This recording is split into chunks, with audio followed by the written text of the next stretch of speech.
Nah, dari topik of the day berikutnya kami akan mengajak Anda untuk menyimak informasi emiten pilihan yang berhasil dihimpun oleh tim redaksi kami. Masih dari perbankan, tapi tidak perbankan big cap pemirsa, tapi lebih kepada perbankan lapis kedua, di mana saham ini cukup menarik dan sedikit bocoran, beberapa waktu sebelumnya saham ini sudah mengalami penguatan signifikan. Ini terkait dengan rencana merger dari Bank BUMN Syariah ini. Mungkin juga Anda sudah menebaknya, ada BRIS, dan berikut informasi selengkapnya. Di mana PT Bank BRI Syariah Tbk atau BRIS membukukan laba bersih mencapai 117,2 miliar pada paruh pertama tahun 2020. Perolehan tersebut tumbuh 229,6% secara year on year. Dalam publikasi laporan keuangan PT Bank BRI Syariah Tbk atau BRIS Senin 24 Agustus 2020, pembentukan laba BRI Syariah ditopang oleh pendapatan penyaluran dana mencapai 1,94 triliun atau tumbuh 19,75% year on year. Pendapatan setelah distribusi bagi hasil mencapai 1,42 triliun rupiah atau tumbuh 43,03% year on year. Laba operasional tumbuh 257,41% year on year dari 57,83 miliar menjadi 206,69 miliar rupiah. Dalam keterangan resminya, Direktur Utama BRI Syariah Ngatari menyampaikan peningkatan laba bersih pada kuartal 2 2020 didukung oleh optimalisasi fungsi intermediasi yang diikuti oleh pengendalian beban biaya dana. Pada kuartal kedua tahun ini, BRIS telah menyalurkan pembiayaan sebesar 37,4 triliun atau tumbuh 55,92% year on year. Segmen retail menjadi penopang pertumbuhan pembiayaan perusahaan untuk memberikan imbal hasil yang optimal. Secara rinci di kuartal 2 2020, perusahaan menyalurkan 5,4 triliun untuk segmen mikro yang tumbuh paling tinggi dan menjadi kontributor terbesar. Digitalisasi proses pembiayaan melalui aplikasi iKurma menjadi salah satu pendorong tumbuhnya pembiayaan BRI Syariah di segmen mikro. Platform ini terbukti efektif meningkatkan kinerja perusahaan karena memungkinkan tenaga pemasar bekerja optimal di kondisi new normal.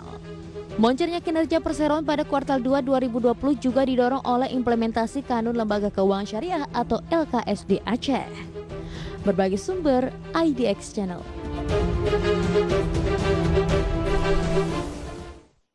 Ya, itu tadi informasi fundamental dari BRIS yang membukukan kinerja yang cukup signifikan di tengah pandemi COVID-19, dan ini juga merupakan poin plus bagi BRIS di luar dari sentimen yang seperti kami informasikan sebelumnya, rencana dari pemerintah untuk merger Bank BUMN Syariah, di mana BRIS diproyeksikan akan menjadi leader dalam hal ini.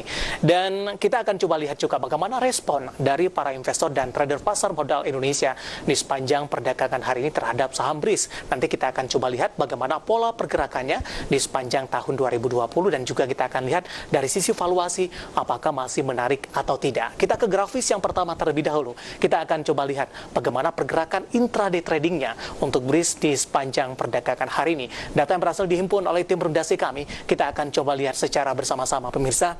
Di pembukaan sesi pertama pada pagi tadi, posisi BRIS berada di level 605, ini tepat pada pukul 9 pada pagi tadi, kemudian mengalami penguatan pemirsa di pukul 10 menembus ke level 630.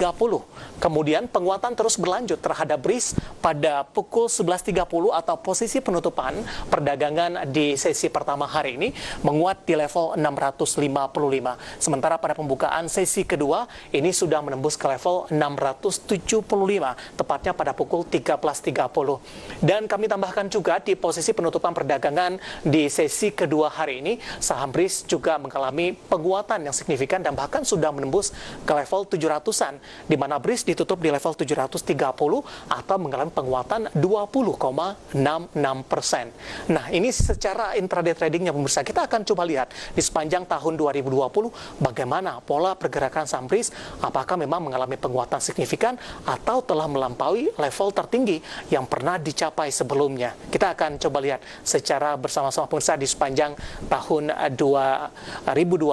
Data berhasil dihimpun oleh tim redaksi kami.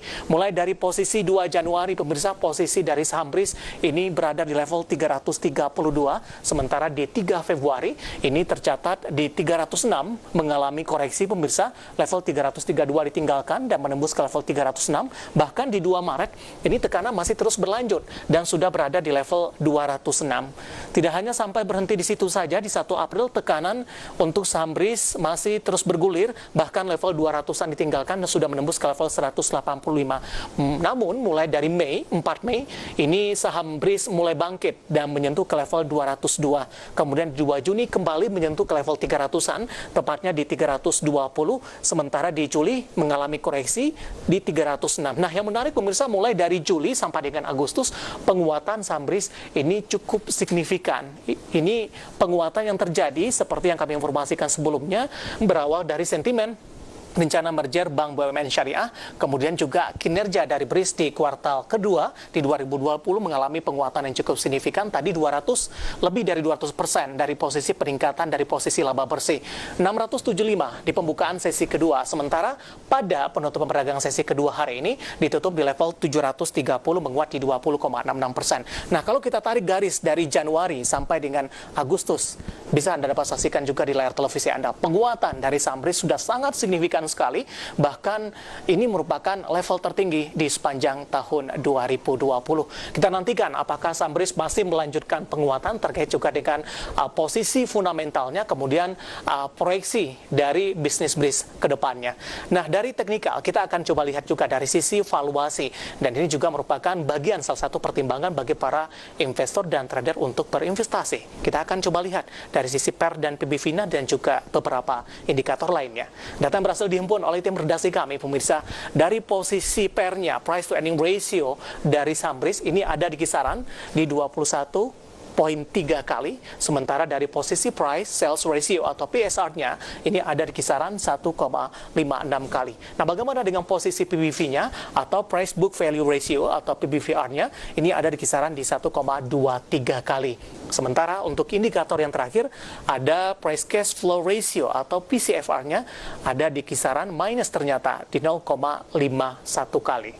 Ya, pemirsa, lengkap dari informasi fundamental, teknikal dan juga dari sisi valuasi, dan semoga ini bisa menjadi referensi untuk Anda dalam mengambil keputusan investasi, dan lagi-lagi keputusan investasi tetap ada di tangan para investor dan trader pasar modal Indonesia. Kita akan jeda kembali dan tetap di tempat Anda, karena di segmen selanjutnya kita akan coba review bagaimana kegiatan perdagangan sepanjang hari ini. Dan kami ingatkan kembali, Anda masih bisa secara aktif untuk berpartisipasi di telepon interaktif dan juga WhatsApp interaktif kami seperti yang tertera di layar televisi Anda nantinya. Kami akan segera kembali usai jeda berikut ini.